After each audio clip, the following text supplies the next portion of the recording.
This is a CBS News special report. I'm Attorney Dokoupil at the White House. We're coming on your air because Justice Department officials are at the podium to update in the wake of the shooting Saturday night at the Washington Correspondents Dinner. Let's listen to Acting Attorney General Todd Blanche. That horrible act was stopped because of the courage and professionalism of law enforcement. The officers who responded without hesitation and did their jobs as they were trained to do.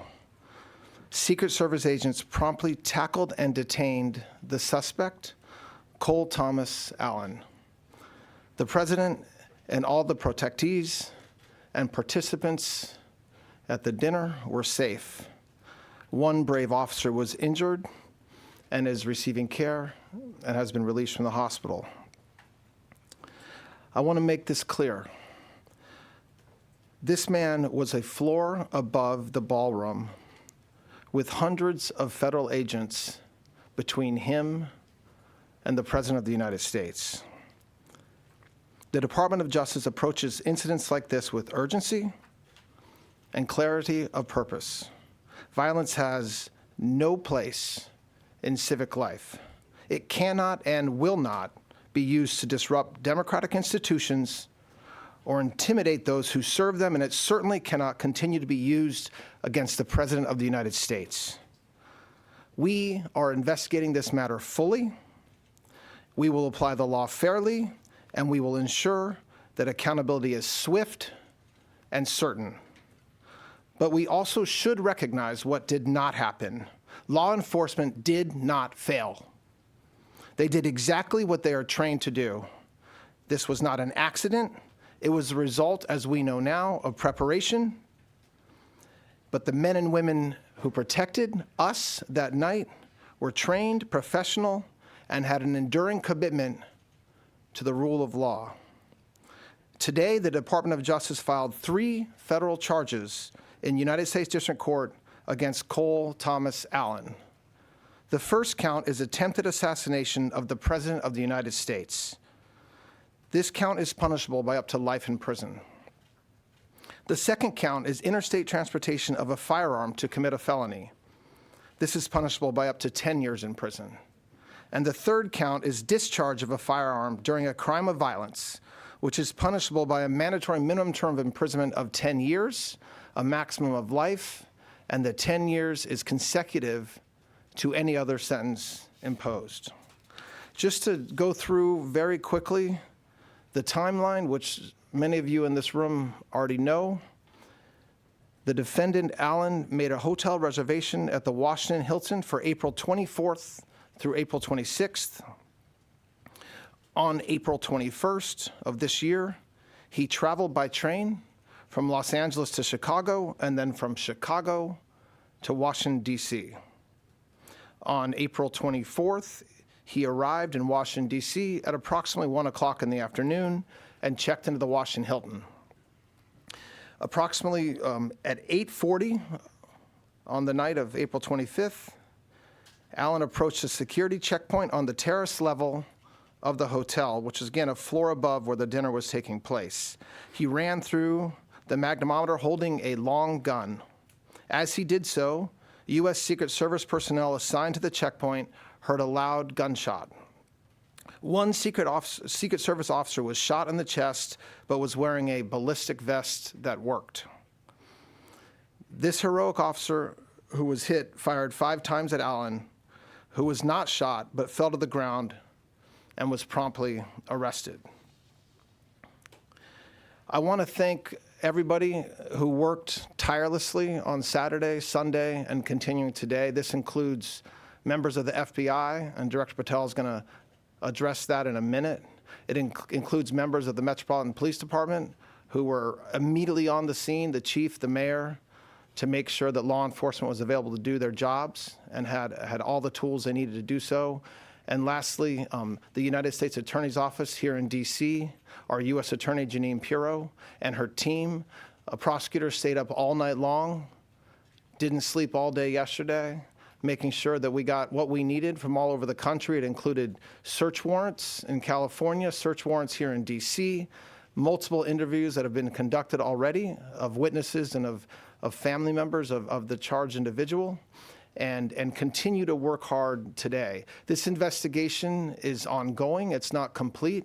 A lot of the information that the media is hearing through leaks or sources, some of it is true, some of it is not true, and at the right time, you will hear information from us as appropriate. I'd like to ask our U.S. Attorney, Jeanine Pirro, to say a few words, and then followed by Director Patel. Thank you.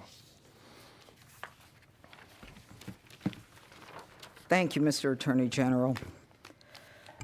Cole Allen's journey of accountability in the criminal justice system starts today. Todd Blanche just indicated to you the charges. Those charges are only 3 charges that are in the complaint that has been presented in federal district court about an hour ago. There will be additional charges as this investigation continues to unfold. But make no mistake, this was an attempted assassination of the President of the United States, with the defendant making clear what his intent was. And that intent was to bring down as many of the high-ranking cabinet officials as he could. This is the kind of situation that we cannot tolerate. And as the Attorney General has just indicated, it could have been so much worse, but for the reality that we had the Secret Service, as well as the Metropolitan Police Department and the FBI. Now, the facts make it very clear what this intent was. You may recall that it was on March 2nd that the president indicated that he would be attending this public event at the Hilton. And on April 6th, that's when Cole Allen first made a hotel reservation at the Washington Hilton for 3 nights, the 24th, the 25th, and the 26th. It was on April 21st that he traveled all the way from the West Coast, from his home near L.A. He gets to Chicago on April 23rd, and has been indicated he arrives in D.C. on the 24th, and he checks into the hotel at about 3 p.m. He stays overnight.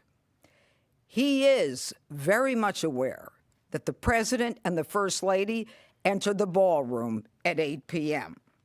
And it was at 8:40 that he made a decision to rush the ballroom. And thank goodness, law enforcement, the Secret Service, was able to prevent him from getting into that ballroom. He was not injured other than some kind of scrape on his knee. Now, as indicated, these are the weapons that the defendant had on his person.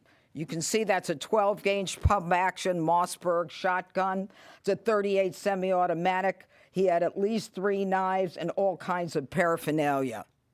So any suggestion that he wasn't there to do harm is absurd. We will prove when he purchased these guns. They were purchased in California. Why is that relevant? It is relevant because he crossed interstate lines with those firearms. And those are the firearms that he used on the night of the 25th, or attempted to use at the very least. Now, the manifesto also makes clear about his expected rules of engagement. You know, you can look at it and read it, and it may seem kind of la, but at the end, make no mistake, he says, I am targeting the administration officials. They are my targets, and I'm prioritizing from the top down, the highest ranking from the lowest. And I will not hesitate to get involved in any kind of encounter with anyone who blocks me from the president. Now, finally, let me say one thing. Within days of the president nominating me to be the United States Attorney for the District of Columbia, I was at the scene of a double homicide, where one Elias Rodriguez crossed state lines from Chicago with a firearm to commit a felony in the district. He's now indicted for the murder of 2 individuals, Laron Lashinsky and Sarah Milgram, here in Washington. Not long after that, another individual, Ramanella Lockenwall, crossed state lines, again with a firearm, with intent to commit a felony here in Washington.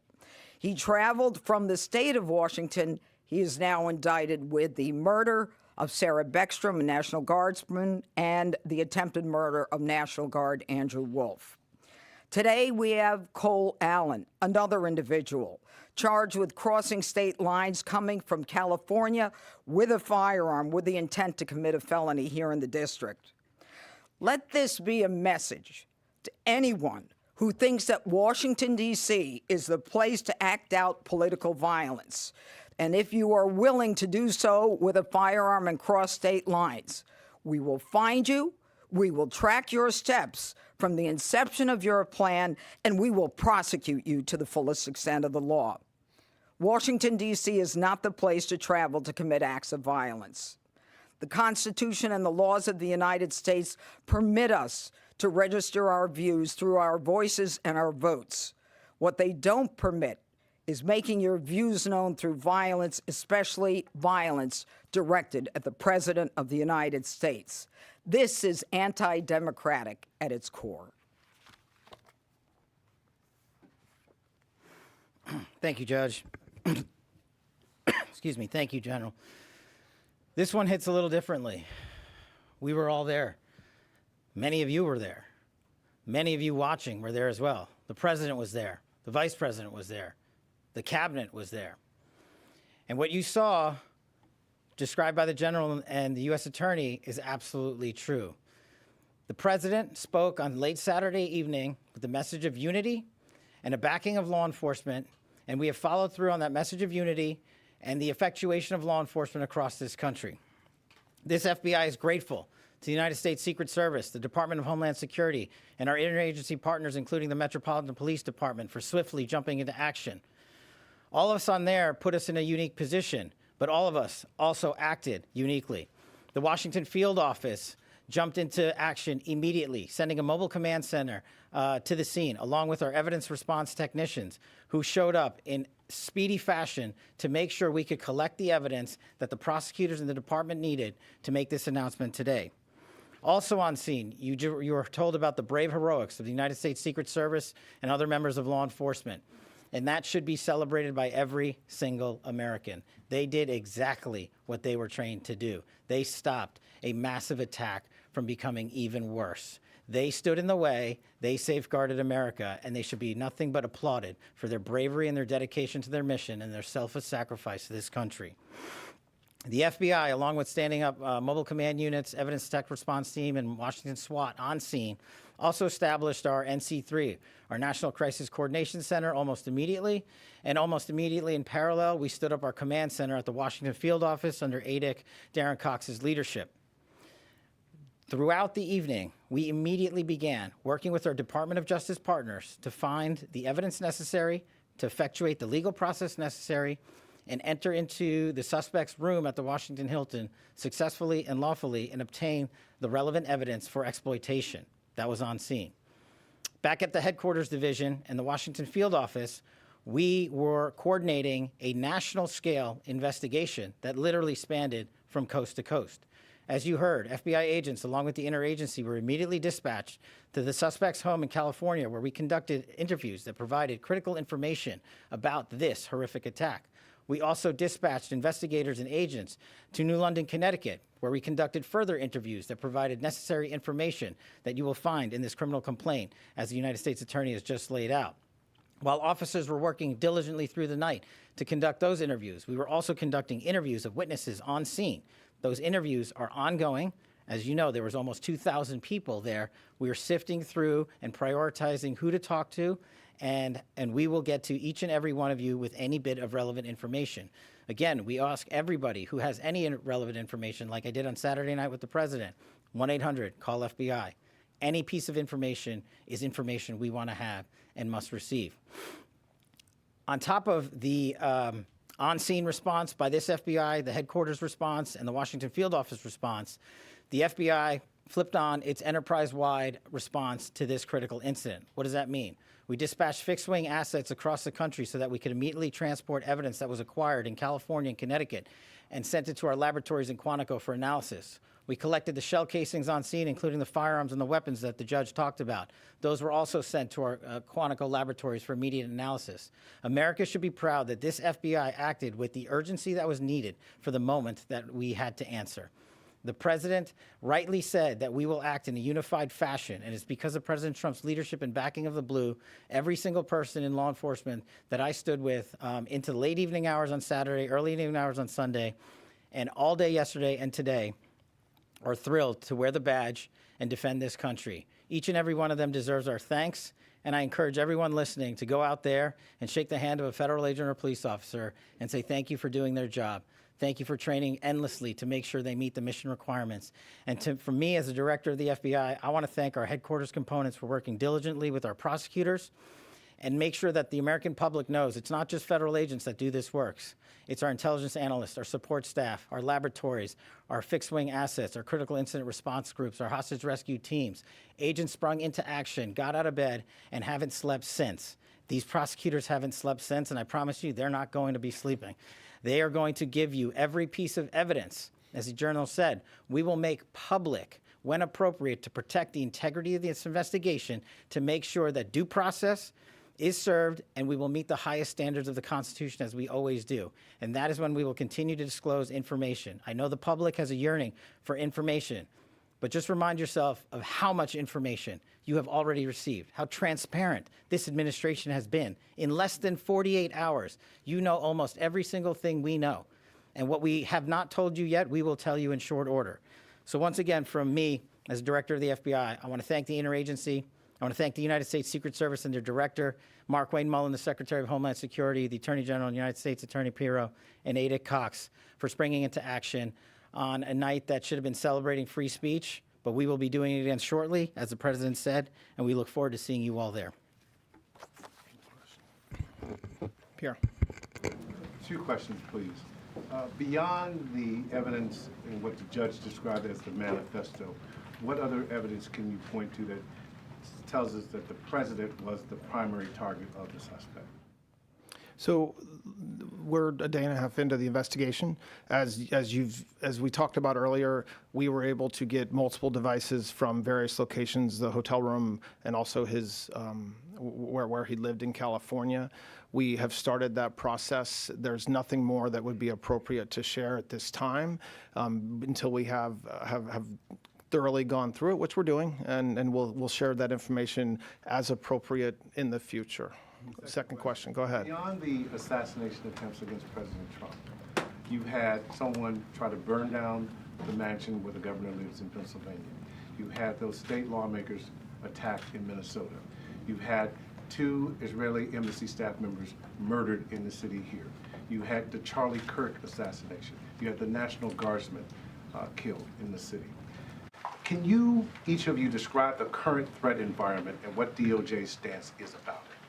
Well, you just described the current threat environment pretty accurately, which is that the political violence and rhetoric has got to stop. And that's something President Trump said right after the incident on Saturday night. It's something that Carolyn Leavitt talked about a couple hours ago. It is something that is, when you have a president who and many people in this room, if we're going to be honest about it, have done it as well. They're just as guilty as a lot of people on X. When you have reporters, when you have media just being overly critical and calling the president horrible names for no reason and without evidence, without proof, it shouldn't surprise us that this type of rhetoric takes place. If you look at what it appears that this defendant had in his past, we're talking about somebody who is college educated, who has a job, who is otherwise living his life, and we'll find out more about him, as I expect, in the coming days and weeks. But he chose to do what he did, and so our threat environment is we are ready. I mean, I'm not going to go through what Director Patel just talked about with the way we responded, but this was something that we will always be prepared for, and it's sad that it has to happen, but it's not a new thing, unfortunately. Have you been able to determine whether the gunman fired shots? If so, how many shots he fired, and who exactly, whose bullet hit the agent? We're still want to get that right. So we're still looking at that. It appears, and I don't want to overstate because we are still looking at this, that there were five shots that law enforcement fired. We have all the evidence is being examined very carefully and expeditiously, and we'll know more soon. We do believe that, as the complaint lays out, that the suspect, that the defendant fired it out of his shotgun, and we know that happened. But as far as getting into exacting ballistics, I'm not going to do that today because it's still being looked at and finalized. Thank you for taking my question. You personally have called for a construction of this ballroom at the White House. The president has called for this as well. Today, the National Trust president put out a statement, says that they're grateful that everybody's okay, but, and I quote, "We are not planning to voluntarily dismiss our lawsuit, which endangers no one, and which respectfully ask the administration to follow the law. Ballroom construction is continuing unabated until June 5th at the earliest because the injunction is on hold." Where does the Justice Department go from here? And then I have a follow-up on that. Well, we filed a motion today asking the court to do what the plaintiffs refused to do. We absolutely believe that there is no better example of why this ballroom is necessary, aside from all the very positive things the ballroom will bring to this country and to Washington, D.C., than what happened on Saturday night. You guys, many of you all were there. That's one of the only places in D.C. that you can hold an event like that due to its size and the structure of what we need. So we're basically stuck at this point in the city with having an event like that at a hotel, so underneath a ton of hotel rooms. And so the fact that we, aside from the fact that the ballroom is spectacular, it's going to be beautiful, it's going to make this country look great every time it's used, it's also a meaningful safety issue. And so I very much wish that the plaintiffs and their counsel would take a different view, but if they don't, we are going to continue to fight in court like we have been, and hopefully the judges at the D.C. Circuit Court will do the right thing. Beck. Are you aware of... Not you, the red. Thank you. Are you investigating connections that Cole Allen allegedly had to left-wing groups? I think one is called the Wide Awakes, reportedly. Yes. Of course we're investigating that. Now you. Are you aware of his video game development past, including a potential shooter-style RPG game? I've seen the news reports that talk about that. I think that the positive and negatives of this type of case is that there's a lot of people investigating this man right now, including the FBI. But the only investigations that truly matter in the court of law are the ones that Director Patel and his men and women are doing. So we'll wait for them to do that and get an answer. Follow up, just really quick. Do you know anything about his alleged Christian faith past? Because he said something about it in the manifesto. I have read reports in the news, and I've read reports that say various things regarding his views of Christianity, his views in the past of Christianity, and I'm certainly not going to speak to news reports. I will wait, as I hope all of you would, for the investigation to continue until we actually have answers. Yeah. Just a little technical question. You mentioned that you guys, so far, you think that Allen fired at least one shot. That doesn't say that in the affidavit yet, so I'm just curious if you can explain the discharging of weapon charge at this point. Well, he's charged with violating 924C, discharge of a firearm during a crime of violence. So by definition, that charge means that it was discharged. I can tell you from what I know, with the understanding that we're a day and a half in, that this is the gun that he discharged. And as those of us that have ever shot one of these know, what happens when you shoot that is the casing stays inside the firearm, and then if you reload it, it pops it out. My understanding is that it was inside the firearm, but hadn't been ejected, which means that it hadn't been pulled back again. But again, I want folks to understand, I'm the acting Attorney General. I'm not on the ground doing the investigation, so I'm telling you what I've been told, and we'll, if that information changes, I'm sure that we'll let you know. Yeah. Just want to ask you about this letter that you posted yesterday that's sent from Brett Shumate to the plaintiffs in that lawsuit. It says that the Washington Hilton is, quote, demonstrably unsafe for the President of the United States. It said that with the ballroom, that Trump will no longer need to venture beyond the safety of the White House perimeter. Just engaging with those lines, was there an assessment in advance of the dinner that the Hilton was demonstrably unsafe? And if so, why was President Trump allowed to attend it?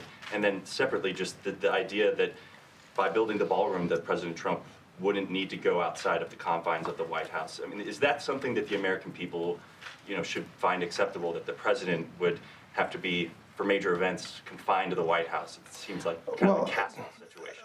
That is obviously not what he means by that.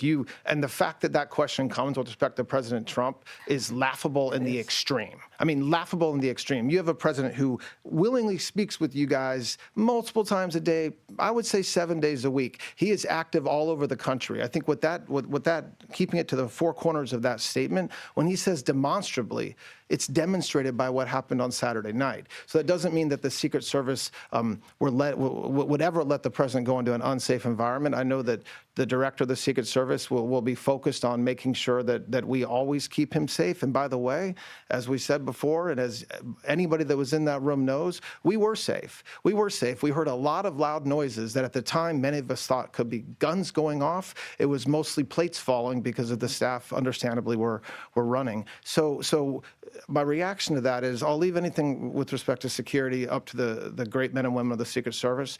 But when we talk about having an environment like the ballroom, it's an environment like what you saw last night. So an environment where you have a unique blend of cabinet members, leadership of this country, leadership of Congress, reporters and members of the public coming together for an event like that. That's different than other public-facing situations, which I have no doubt President Trump will continue to do, as he said he would on Saturday night. Thank you. Is there, for FBI Director Patel, is there any other credible threats at this time related to events in the city, including King Charles? And then separately, the manifesto, I don't really want to give too much weight to this, did mention your name in it as someone that they maybe were not targeting. Do you want to kind of elaborate on that? And then also the political motivations there. As to the latter, no. As to the former, the FBI and the interagency is constantly evaluating intelligence provided to us by interagency collection methods. Our partners in the federal and state and local levels, we are constantly relaying that information to the White House, to the Attorney General, to the United States Attorney, specifically here in D.C. And we will always assess each piece of intelligence and base it on the credibility that it was received and give it the due weight that it has. But as the U.S. Attorney has stated, and as President Trump's task force for Washington, D.C. has shown, we have reduced crime in this city by historic levels, and we will continue to do so. We will continue to safeguard the men and women that call Washington, D.C. their home. All right, just a couple more.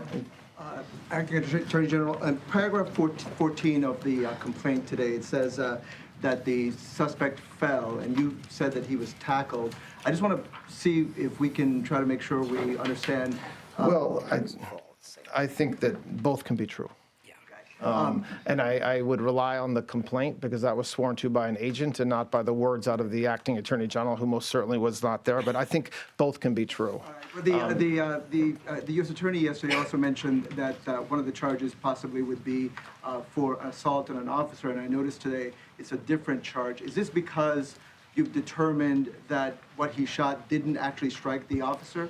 We're still looking at that, and I think that's something that you'll hear about in the coming days as we know the answer to that. It doesn't legally matter in that situation, but when after an event like this happens, not surprisingly, there's initial charges that we consider. Then you have the U.S. Attorney's team and the FBI looking through the evidence and figuring out what's the best thing to do, and that's what you have. Right? Just one more question. Yeah.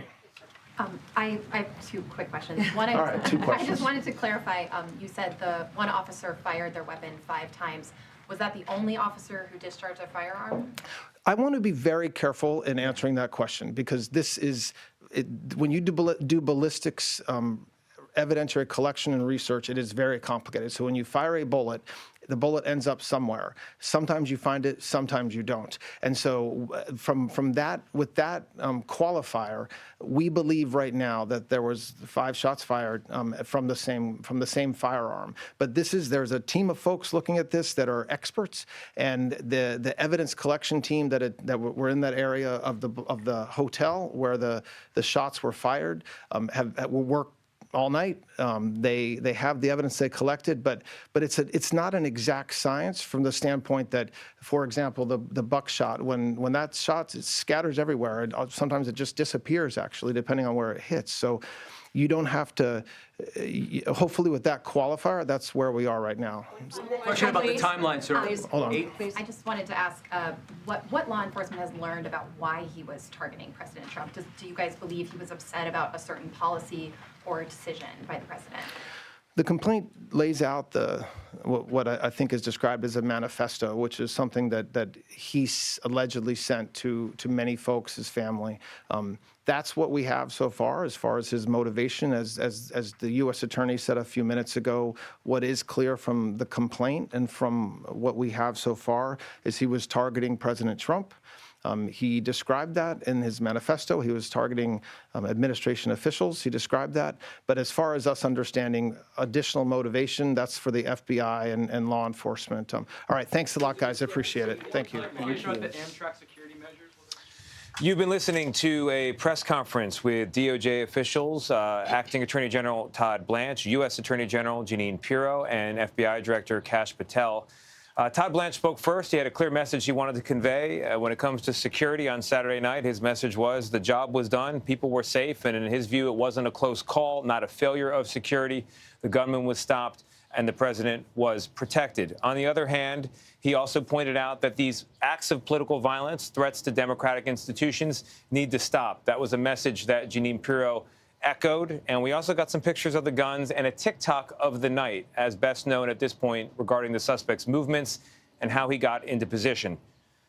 Matt Gutman was listening along with us. He's been following what we know as a news organization regarding the suspect. Matt, pick up anywhere you like. They added some things that we didn't know about the suspect's travel, but there is a major question that, Tony, has arisen from the complaint and from what the acting attorney general said just moments ago. They are saying that the incident began at 8:40 p.m. that night. Many of us, including you, many of the people in this room, were in the White House Correspondents Dinner. We began filming at 8:34.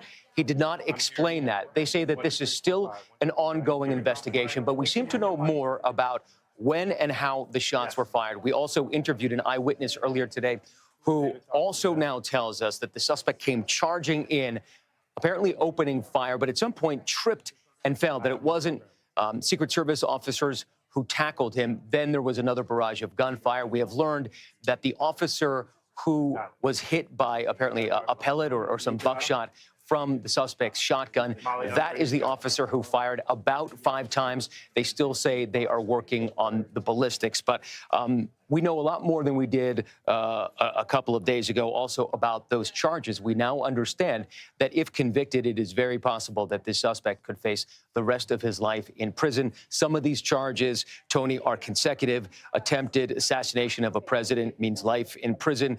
Tacked onto that is attacking an officer. That is a consecutive sentence of an additional 10 years, possibly to life. So there's a lot more coming out, and we're going to continue to bring it to you, Tony. Yeah, and that attempt to assassinate the president, that is a new one. We just got that one today. And Jeanine Pirro, U.S. Attorney General, says more are coming. But that one alone carries a potential life sentence. With me here is senior White House and political correspondent Ed O'Keefe. Ed, we were listening along together, and the question of whether the Hilton was secure is a key one. And it goes to the question that the White House wants to pursue over whether they need a ballroom here on campus, so to speak. That's right. You heard the acting attorney general say it was a safe location, but in filings that they've made to try to get a lawsuit dismissed that's challenging the construction of the building, they were suggesting in that letter that it was an unsafe space for the president to be in, and that the protection of a ballroom here would have prevented that kind of an event. That raises questions then of, well, is there suggestion or is there reason to believe that he shouldn't be leaving the White House campus if they're arguing these two things? But also important to point out, this ballroom, if completed, would hold about 1,000 people. Yeah. There were 2,600 people in attendance or ticketed to attend on Saturday night. So even this location wouldn't have been big enough. There's a handful of hotel ballrooms in this city, the convention center, that could host it. The Secret Service is familiar with all of them.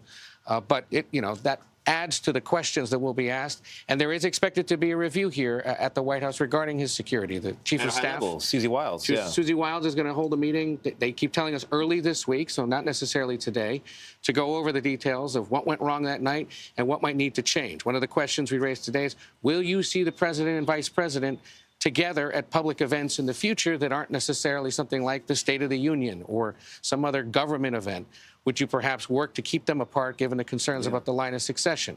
And in a campaign year, to what extent can either of them be traveling into smaller communities that don't have buildings that the Secret Service is familiar with? You've also got the World Cup coming. And the King and Queen just arrived this afternoon, another major Secret Service thing that had to be adjusted this weekend in light of the shooting. These are questions for the safety of the president, the vice president, other cabinet members, but they're also questions for the functioning of democracy as we've come to know it and expect it in this country. Absolutely. Ed, I want to go to Sam Vinograd, a national security contributor for us. Sam, as Ed was pointing out and as we heard in the press conference, Todd Blanche making the argument that there was no failure, no one was unsafe, but we also had a statement not long ago from the United States Secret Service saying the key takeaway after Saturday night is that future events require enhancements at every level. So what do you make of it? Well, the U.S. Secret Service, after there is any breakdown in security, does an assessment to see how to mitigate that going forward, Tony. And certainly the fact that an armed assailant got hundreds of yards from multiple protectees is concerning. At the same time, we have to be clear, the Secret Service does not take a cut-and-paste approach to security of any site. Instead, they do threat assessments for each particular venue for their protectees. So going forward, we should expect the U.S. Secret Service to do their own internal review about how to avoid situations like this going forward, along with Susie Wiles' review. I do want to stress one thing, however, Tony, that even if the U.S. Secret Service does provide a threat assessment saying that there are risks at a particular site, the President of the United States can still decide to proceed. So it is up to the President as to whether he chooses to listen to the Secret Service, and it is on the Secret Service to identify threats as well as whether they have the resources necessary to effectively neutralize them, Tony. Sam, thank you very much. And Ed, we're still looking actually for confirmation on whether the president had a review from the Secret Service that said there might be holes here, but he went forward anyway?